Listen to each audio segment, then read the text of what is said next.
யார் எனக்கு கணவன்? இழிவான குலத்துக்கெல்லாம் ஈடான கேட்பாங்க.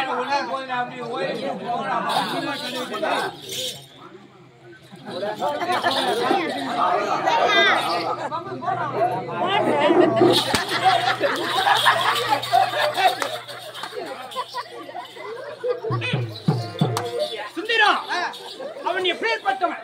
அவன் எனக்கு கணவனா? இழிவான குலத்துக்கெல்லாம் ஈடான கேட்பாங்க.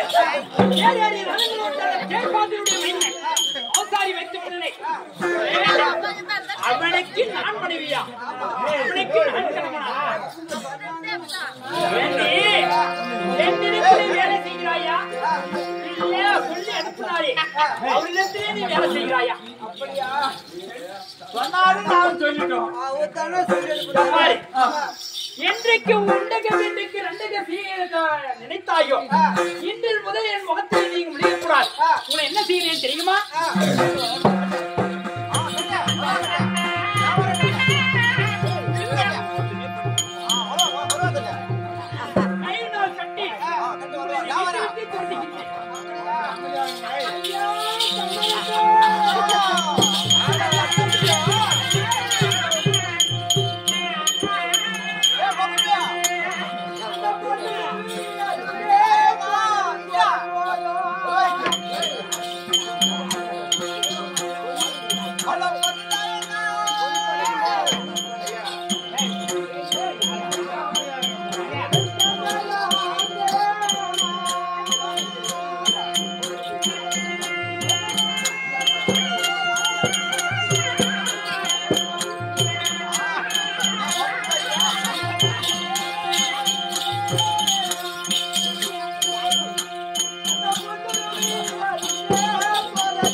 என்னுடைய நாமதேயத்தை சொன்ன உடனே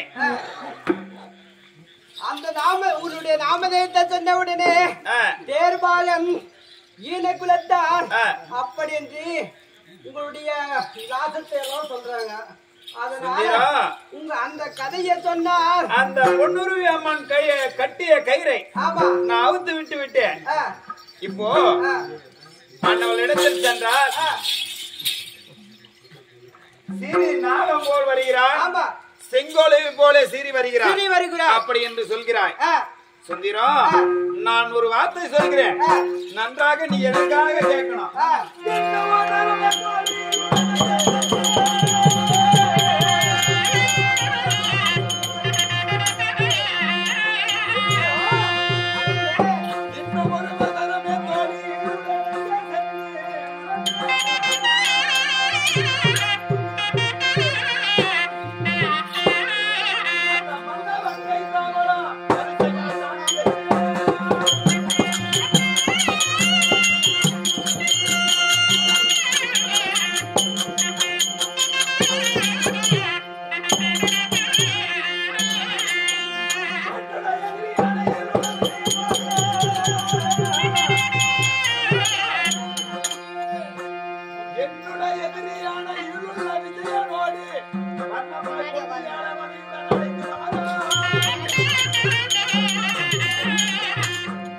எனக்காக இன்னொரு தரம் சென்று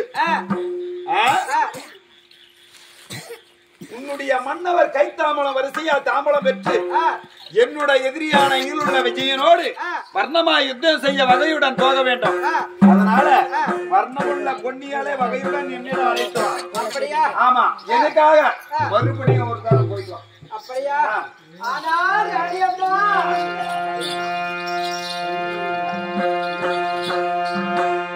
அந்த பொன்னுரத்தினமே மேலோ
கணவர் கண்ணமகாராஜனா காண்டிவனோடு சிக்கி விஜயம் செய்ய வேண்டுமா? அதனால உன்னை சீக்கிரம் அழைத்து வர சொன்னார். மாமா போலாம். மறுபடியும் சொல்றேன், அந்த வார்த்தை சொல்லாத. இழிவான குலத்துக்கு அவன் ஈழான கேட்பாக அவன் அழைத்தான் நான் வருவதா? அப்படியா?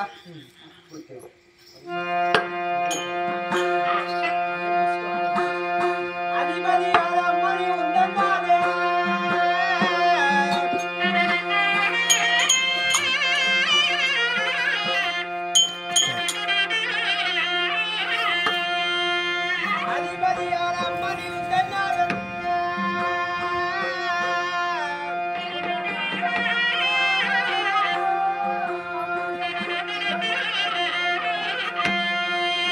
பதினேழாம் நாள்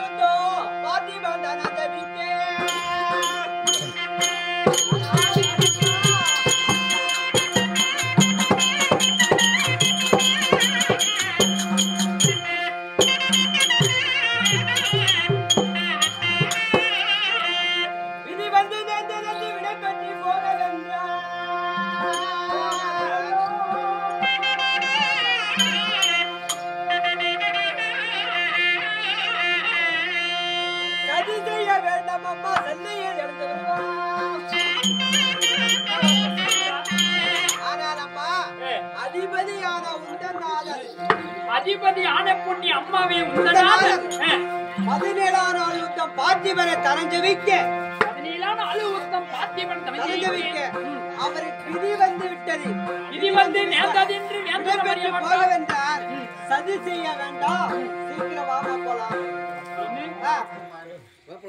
அவர் பாண்டவருடைய தாயாதி தன்னுடைய தாயாதி மீதிலே போர்க்களத்துக்கு செல்கிறார். பாண்டவர் மீதிலே போர்க்களத்துக்கு செல்கிறார் தாயாதி. ஆமா, இந்த பாண்டவருக்கு இவர் எப்படி தாயாதி அது அறியணும். அந்த ஒரு வார்த்தைக்காக சுந்தரம்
எனக்கு தீராத குறையெல்லாம் இருக்கிறது. அந்த குறையை நான் அறிய வேண்டும். அந்த தேர் ஏறி ரதங்கள் ஓட்டுகின்ற அந்த தேர்ப்பாகன் என்ன மாலை தேர்க்கின்றார். அவர் பாண்டவர் மீது தன்னுடைய தாயாதி மீது போர்க்களத்துக்கு செல்கின்றேன் என்று சொல்கின்றார். ஆமா, அந்த ஒரு வார்த்தைக்காக இப்போது நான் வந்தாலும் என்ன செய்ய வேண்டும் தெரியுமா? என்ன செய்ய வேண்டும்?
போர்க்களத்துக்கு செல்கிறேன் என்று சொல்கின்றார். ஆமா.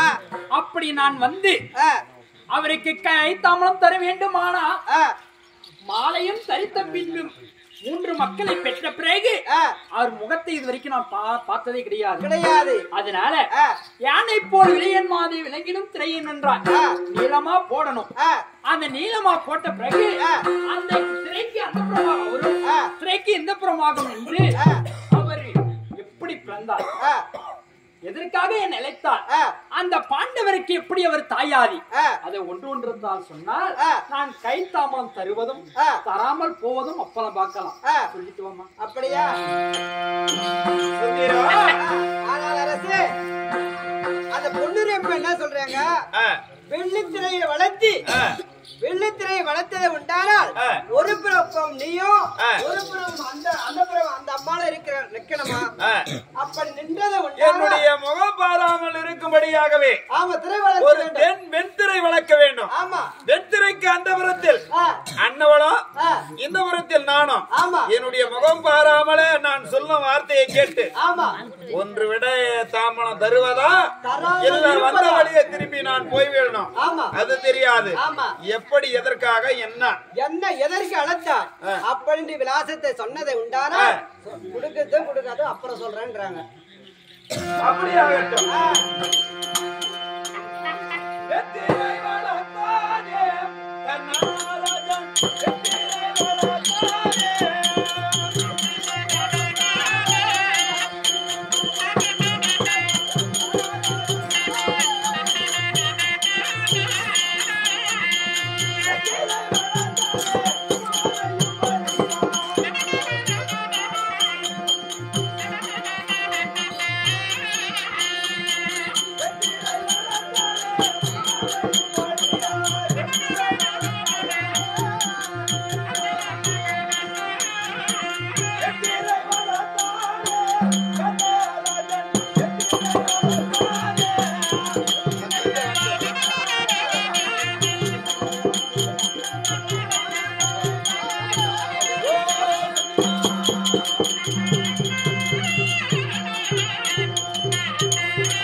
இப்போது இந்த பொன்னுரி நாயையும் கூடிய முகத்தை மறையும்படியாகவே நான் ஒரு வெண்திரை வளர்த்திருக்கிறேன். இப்போ எதற்காக நான் வந்து நான் எப்படி நான் கைத்தாமலம் பெறுவது அது தெரியாது. நான் இந்த பொன்னுரி இடத்துல நான் சில வாய் வார்த்தை ஆடுறேன், நீ அண்ணவள் செவி கொடுத்து கேட்கட்டும். என் முகம் பறையபடியாக இருந்தாலும் சரியே, என் முகத்தை பாராமல் இருந்தாலும் சரியே, நான் தொட்டு தாலி கட்டிய மனைவி போர்க்களம் புக வேண்டுமானால் மனைவியிடத்தில் ஒரு வாய் வார்த்தை ஆட வேண்டும் என்று தான் வந்தேன்.